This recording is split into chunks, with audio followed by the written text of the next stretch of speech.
So,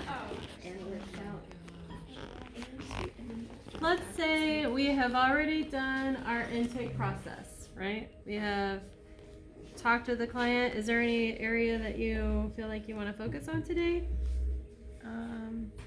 No. Okay. Just relaxation all over? Yeah. Well, I guess like, I don't know. Neck and shoulders? Scary. Yeah, sure. Let's do neck and shoulders. Okay. All right. So you're going to begin your massage. Like when you come back in, make sure that your client is completely comfortable and covered and not, twisted up in the sheets or anything. Put your bolster under the knees. And then we're going to start at the head and do some grounding.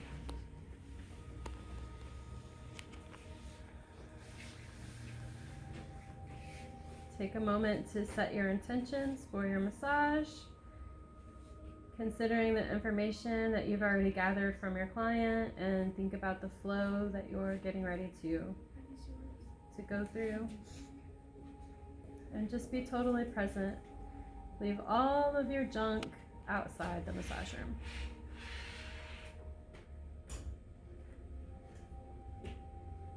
This also gives your client a little chance to just start unwinding and get used to your touch.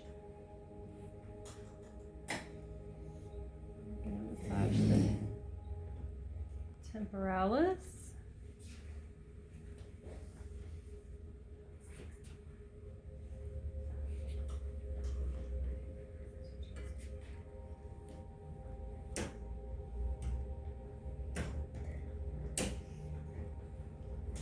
Just remember that we're moving the scalp in circles. We are not we're not creating like a rat's nest with the hair by moving the hair around too much.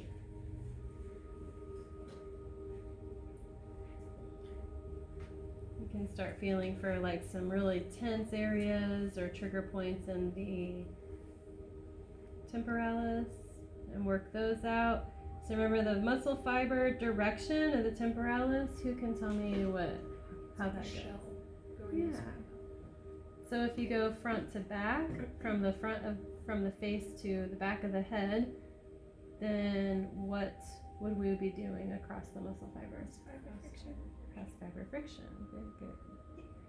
And just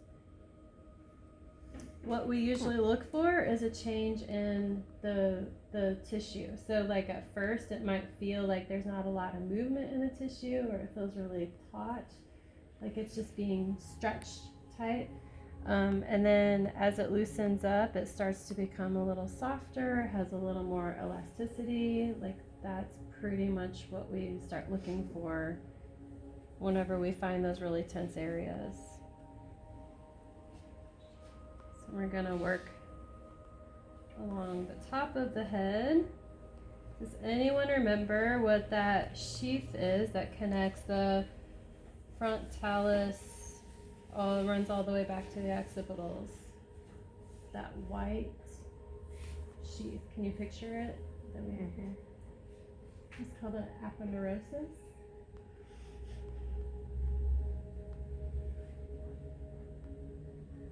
And we have aponeurosis like throughout the body, like in the back and abdominals, and so it just like they're named after the location, like a lumbar or lumboricoaponeurosis or something. So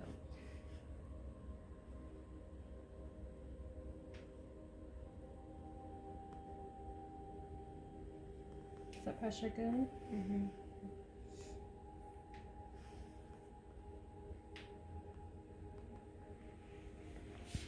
And all of the head work, like if you start at the scalp, you can do all of that without using any oil or cream. So you don't have to worry about getting anything in their hair.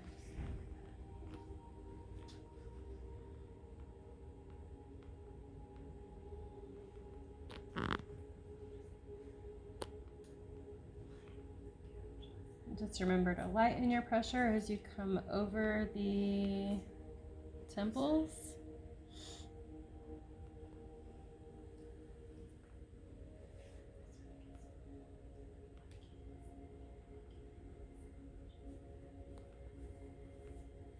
Then you can come down here and work into this temporomandibular joint. This is really nice. It feels really good if anybody like grinds their teeth a lot or has TMJ or TMD, so that would be temporomandibular joint dysfunction. So they would usually like have a clicking in their jaw, like, you know, this will help that.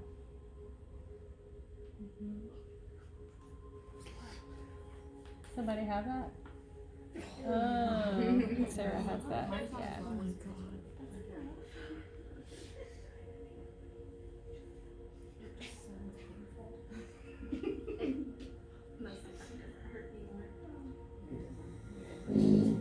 And so I'm working the pressure points along the sinuses too, so this will help with like any kind of puffiness or sinus pressure that they might be feeling. I feel like that you can breathe better when you do that. Yeah.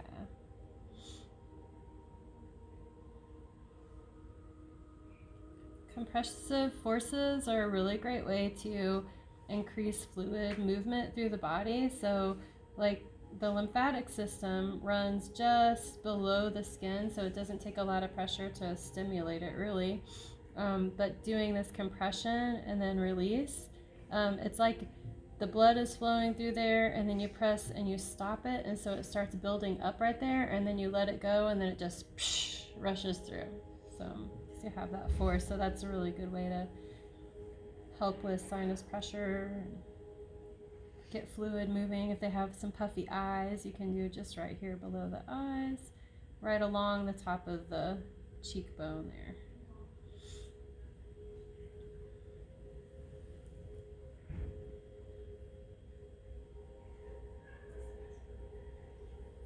Okay, and then we're gonna work down into the neck. Are you okay with coconut oil? Mm-hmm. I was surprised, like right here. I feel like there was a lot of tension, like whatever you did right here. Right here? Yeah. Oh yeah, and then temporalis. I was like, I'm gonna start doing that.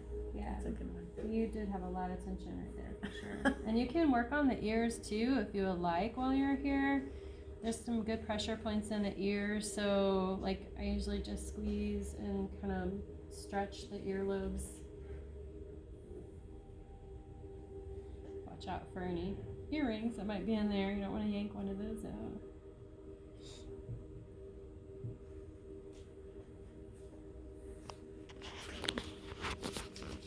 Into the neck. I'm kind of start with some petrissage, warming everything up in the neck, and then some longer strokes up the trapezius and those neck muscles along the spine, all the way to the occipitals.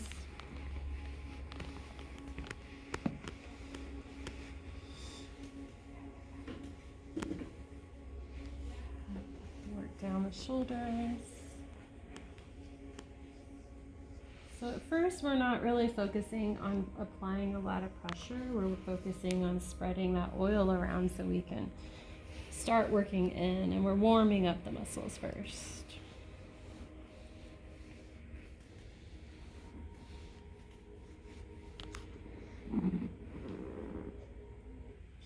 Anytime you go under the back like this or you're working on the neck, I always like to make sure that the hair is out of the way, because if you're like pushing up here and your elbow's going down into the table and their hair's under it, then you're like pulling their hair big time. Like,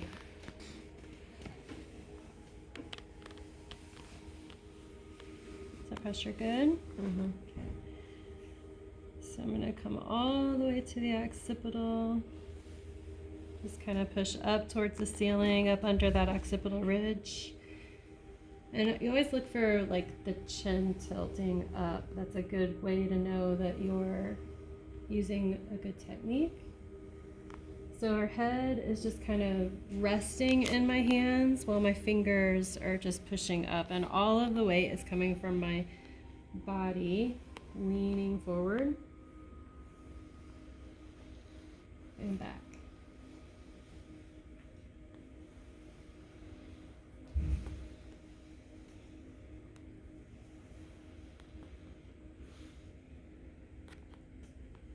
Doing this, I can feel like that she has more tension on her right side. So I'm just gonna go ahead and start working the right side up and down the trapezius.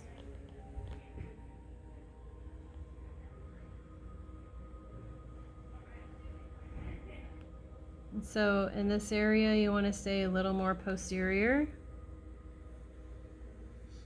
So you're actually on the trapezius, and then you can work a little bit anterior. Like you can feel when you roll off of the trapezius, then you're in the levator scapula, and you can follow that down. And then if you go even a little more lateral, you'll be in the scalenes, and then you can work down the side of the neck there.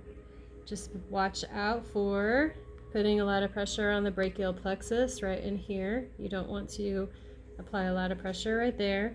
And even as you're working down the lateral side of the neck, make sure that you're not working directly over a pulse. So if you feel a pulse running through there, then you need to move your fingers just a little to the front or the back and you'll be off of the pulse. So I find it easier to get into this sometimes when the CM, so you can usually start picking it up a little right here just below the ear. Just squeeze. So I'm just doing a little pincer grasp and hold. And you're just lifting and holding it all the way down to the attachment on the clavicle. And then you can work that attachment there. Just stay really close to the clavicle on either side of the clavicle.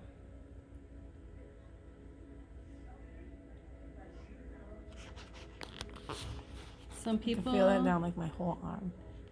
Yeah, and there's nerves that run in here too. But you do have a lot of attachments in the clavicle, and it feels really good sometimes to just kind of create a little space there. This helps with their breathing and gives them a little more movement in the pectoral muscles, which is really great because we tend to like become so forward hunched all the time, you know. Okay. Doing all right? Mm-hmm. Okay. All right. This makes me realize how bad my posture is. I'm like, I should probably start sitting up straighter. Yeah, sometimes you'll have people who, like if you're working on their back, their scapula will be like, it'll lift up really easy. You could stick your fingers in there and you're like, wow, this is so cool. But you also need to think about the stability of the scapula all the way around. Like, so if you just work that medial side of the scapula, then you're loosening all that up, which is already elongated because there's so much movement under there. But then everything around the scapula, the lateral side and all the way into the pec starts pulling forward because there's nothing around their scapula. So I'm going to loosen up this other side.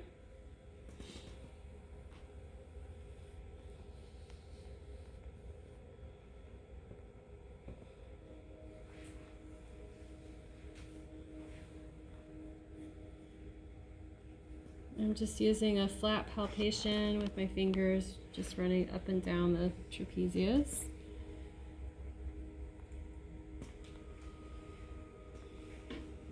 And gradually work into a stretch. How long do you want us to work on each other?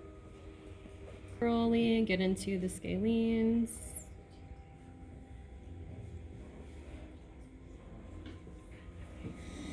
Work on the SCM. And the SCM, remember, it doesn't require, like, you're not doing like this motion on the SCM. You're literally just pinching and lifting it.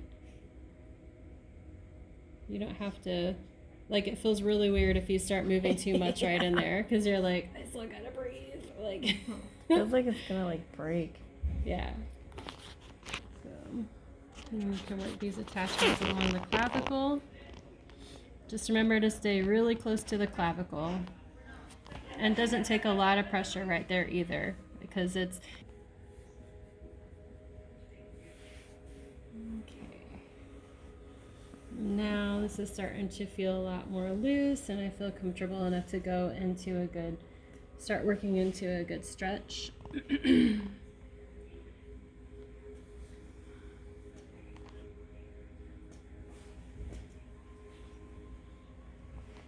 so right when you get to the end feel where you think like you can't really stretch it much anymore, you can brace it a little bit and just go a little bit past that end feel. Does that feel all right? Mm-hmm. It's interesting, like actually getting it done on you. I feel like it's helping me, like, oh, so that's what that feels like. Yeah. I think that's how we learn a lot. We we need to feel what it feels like and then watch what it looks like and then practice doing it. And one side might feel a little awkward to you because we have a little more oil and then work along the pectorals here. I find it's easier for me to get at this angle, and this is just something that you're going to have to adapt for your body. If this isn't comfortable for you, it's totally fine. You can come around to the side and work the pectorals from the side. I just like this as a good way to kind of warm them up. So sternum, applying pressure to the shoulder.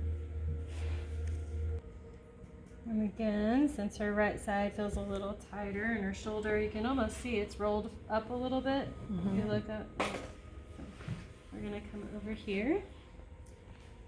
This is also where most of the time I just do it and then I say, is that comfortable? And they're like, yeah, feels great, you know. And some people will even ask you if you have something for their eyes before you even start the massage, especially if they're laying their face up. They're like, do you have anything for my eyes? You're like, sure do. So long effleurage strokes.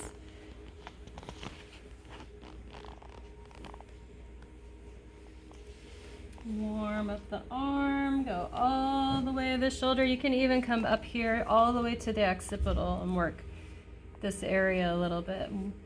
Get some more blood flowing through there and relax it a little. Then we're gonna pull down, create a little space in the shoulder. And we're gonna work range of motion in the shoulder and stretch out the pecs.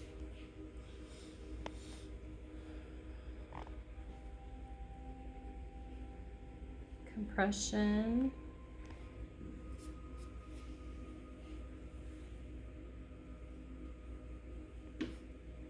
And if their arm comes here pretty comfortably, you can probably take it a bit further and do a nice little stretch for the lats and the side of the arm here. And just kind of work that a little bit.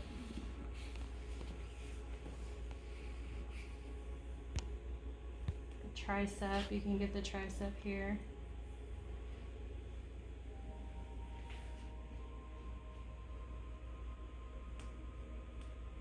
Does that feel okay? Mm-hmm.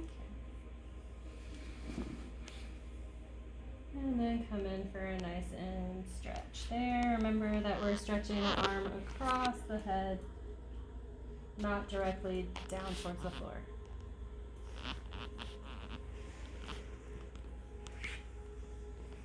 And you can work on the forearm.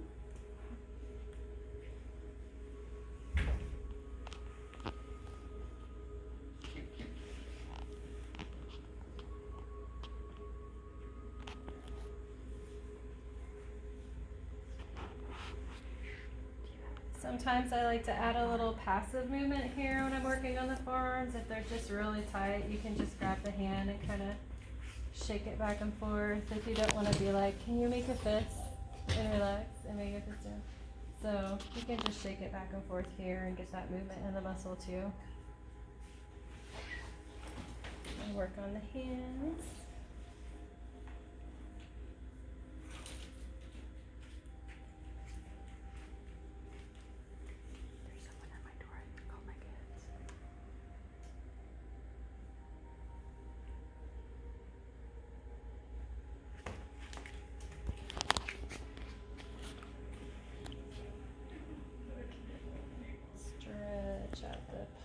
down. Remember to always brace the wrist right here so you're not hyperextending. And then do a nice counter stretch. And just be careful. And shake it. You can do some nice little nerve strokes or feather strokes to just be like, goodbye, arm, I'm done massaging you. And then cover it up. I like to cover it up because most people tend to get a little chilly when they're getting massages. And so after you apply the oil, then it feels even a little more cold for them. So it's nice to just cover it up.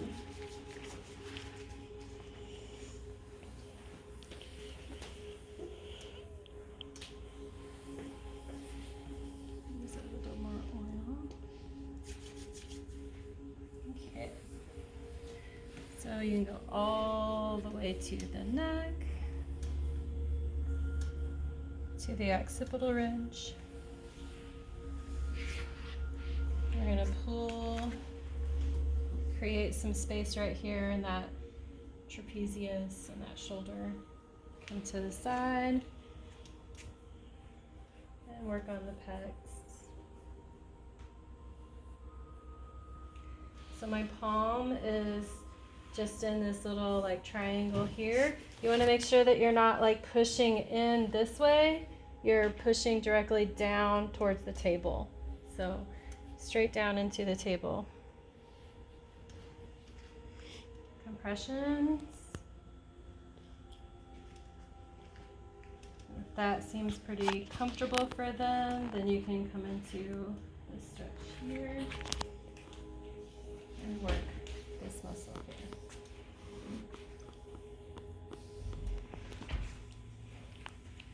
April.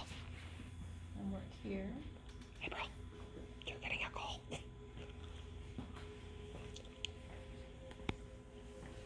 Anytime that you're holding on to their limbs, just make sure that they feel supported. So this is generally a pretty good way to hold on to their arm.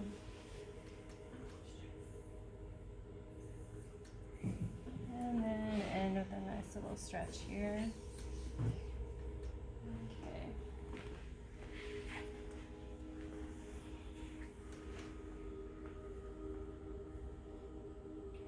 If you ever get somebody who's trying to help you and like move their arm along with the stretch and you're like, I usually just kind of like, I'll hold it and just kind of shake it a little bit, and it gives them awareness, like, oh yeah, I'm holding my arm up, like oh yeah. And you get that sometimes, like even their head, you'll start working on the neck and they like raise their head 3 inches off the table, and you're like, you can relax your head, you know. Yeah. It's so funny. You're like, yeah, just be a rag doll. I won't drop you, I promise. But one good way to do that, like without saying like, just relax, because I also don't like that when therapists are like, could you just relax, Let you know, like when I'm like, I would relax if you would stop yelling at me, like, but you can, yeah. Thank you. So you can just like kind of hold their head in your hand and just hold it there until it starts to sink down and relax into your hand, and it will usually. So unless they're talking and they're distracted and they're not even paying attention, and then you might say something like, you can relax your head, or you can let your head fall down to the table, it's fine. So.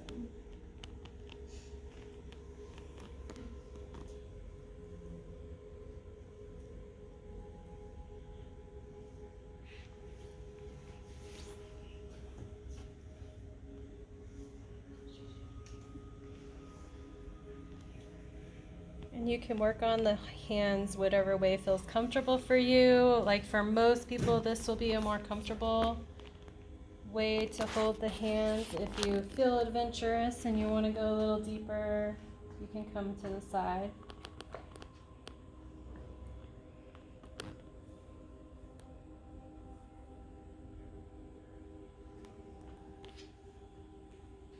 Then come here.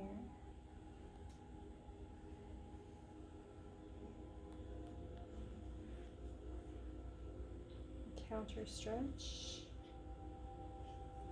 And and shake it out.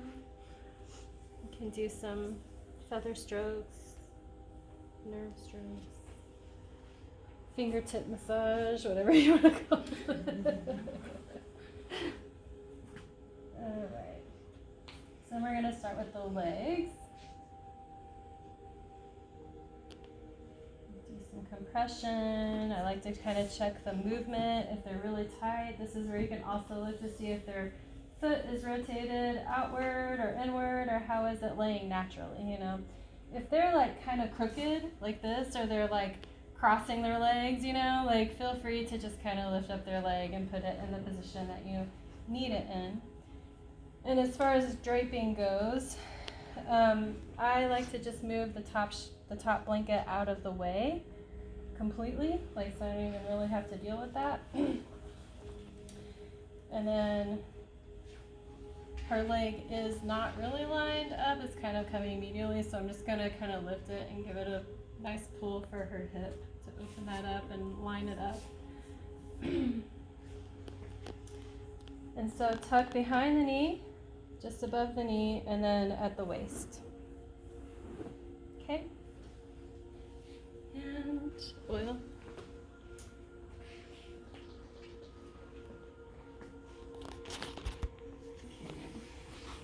So effleurage, up the leg. Remember to always think about your body mechanics. In this stance on the side of the table, you should be like in the archer stance. So all of your pressure really comes from your body weight, leaning in.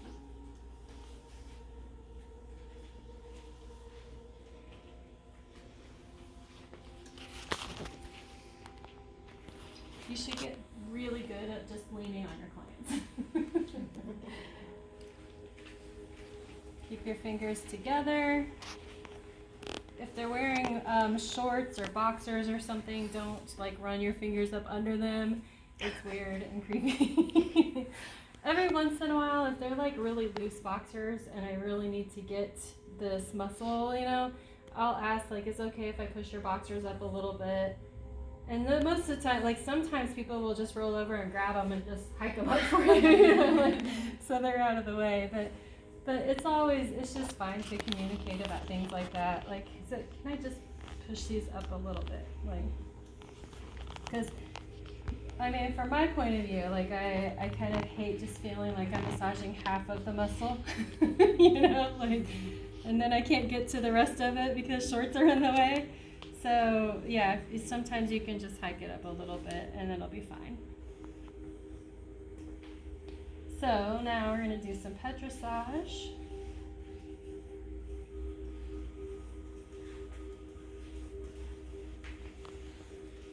Here we're in the horse stance, so we're facing the leg directly.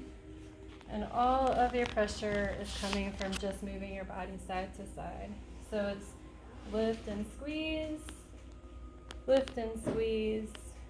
You kind of do the lifting at the end of the movement. You can make it short strokes, or you can make it long.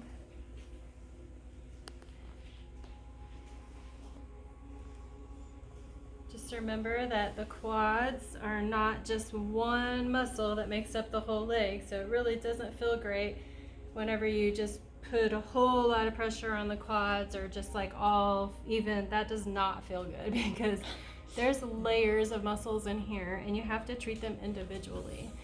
So you need to like think about how those muscles are running through here. What goes along the side? TFL attaches to the IT band, and it's responsible for medial rotation. So if their feet are like really turned out like this when they're laying down, a lot of times it's because everything in the hip and up here is really tight, and so it's drawing it out. And so, you can work on the TFL and just do a little compression and just kind of get that opened up.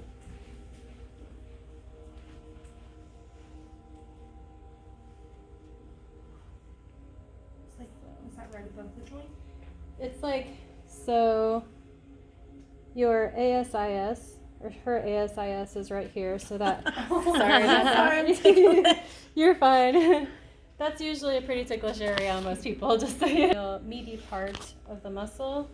If you turn the foot this way, you can usually feel it kind of pop out a little bit, and that's the TFL. So, yeah. So, Okay, and then we're gonna do the adductors. What are the names of the adductors that we talked about? Magnus, So we're gonna lift the leg up. I usually just grab the heel and lift the knee up, or the leg up. Pull the sheet underneath. If you would like, you can have them hold the sheet right here. Like literally just give them control of that. And then they can like pull it tight around their leg as you lift up if you would like.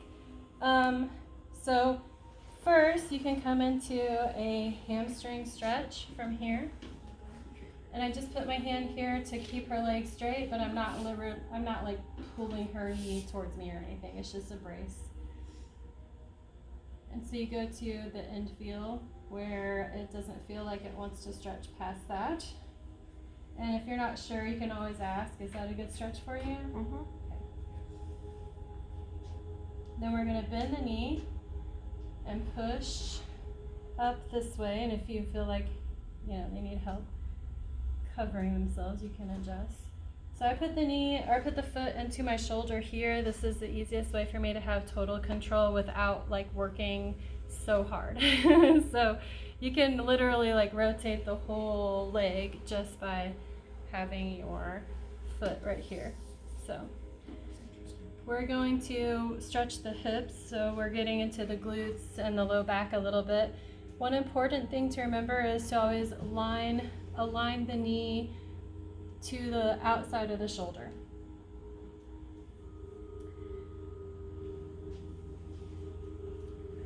All right, and then we're going to put the foot down and let the knee fall out to the side.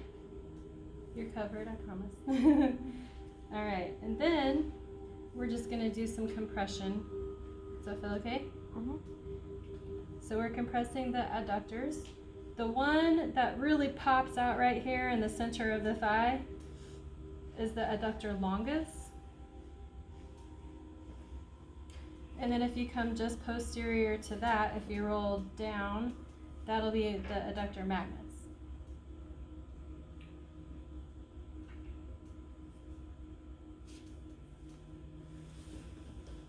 Then we'll bring the knee back up and straighten the leg out. And then anytime I do a lot of hip flexion like that, I like to shake it out a little bit and help them. Everybody has really tight hip flexors, so it's kind of good to give them some more motion to shake it out. Then we're gonna,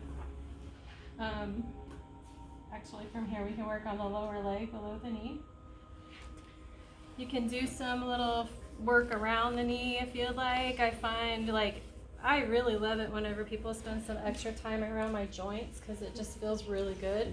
And with most of the population experiencing arthritis and joint pain, it just feels really nice to have a little extra attention around the joints. And we have a lot of attachments around the joints, so they can get pretty tender and sore. So now we're going to work, what's this muscle here called? Tibialis anterior. Good.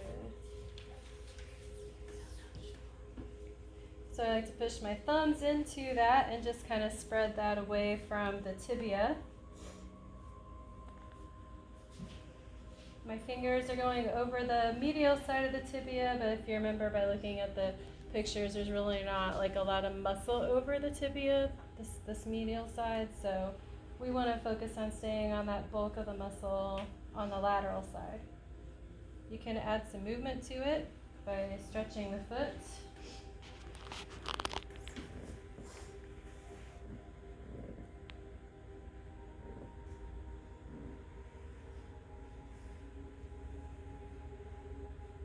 And you can stretch out the calf muscle too. I put the heel in my hand here and then put her foot on my forearm and then just lift up and pull back.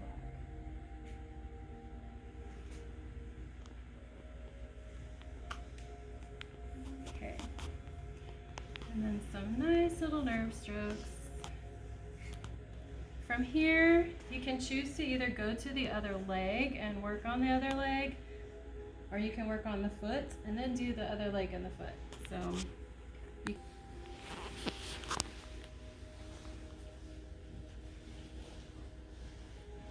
you see, she does have a little more like lateral rotation on this side. I don't know if you guys know, but her leg naturally wants to fall out to the side a little more over here.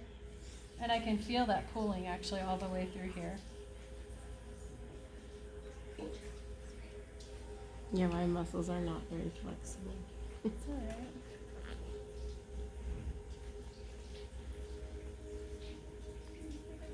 And there are probably other factors that are causing her leg to pull out like that, but that's just a really simple place to start, you know. Like, let's check the TFL on these hip flexors and glutes.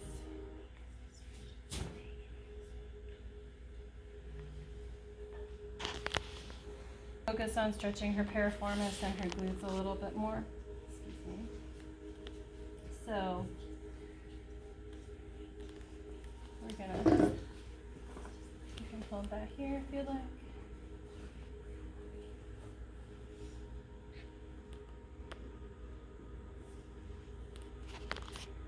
And we'll go into the glute stretch. So we stretch the hamstrings and go into the glute stretch. And see, her leg, like, it naturally even wants to just kind of fall out to the side. Like, everything is just like, it's so shortened on this side that it just wants to, like, shorten up. And that's comfortable for it. So, does that feel okay? Okay. And then for a piriformis stretch, we're just going to make a small little tweak. We're going to push the knee up and then the ankle up towards the other shoulder. So That feels good on the hip. that will isolate the piriformis. And then come out, give it a little rest.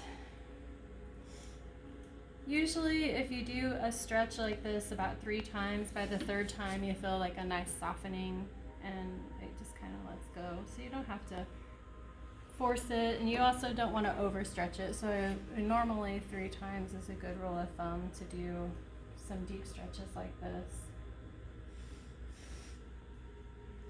So do you just feel resistance and then just push a little bit past that, or do you? It depends on like how much resistance. Like if you hit that point of resistance where their leg's starting to shake, then back off a little bit. And